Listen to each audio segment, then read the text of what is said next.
And yet, Jesus clearly chose to withhold his own resurrected identity until they were at the table. He takes, he blesses, he breaks, and he gives.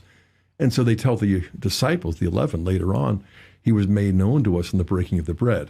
And I knew enough from studying Scripture, going to seminary, being a professor at a Presbyterian seminary and being a Presbyterian pastor and all of that, that the breaking of the bread was the idiomatic expression back in the first century for what we would call the Eucharist. Yep. And for me, it was a profound symbol, but it wasn't a real presence. It wasn't much less a sacrifice. But when you start to read the New and the Old together, you're like, oh my goodness. On the one hand, this is really scary, but even more, it's exciting because you recognize that the breaking of the bread, the holy sacrifice of the Mass, is where he chose to reveal his resurrected body, because what we find as Catholics in the Eucharist is not just the doctrine of the real presence, but the real presence of the resurrected body, blood, soul, and divinity of Christ, which is the only explanation for why Jesus suddenly vanished.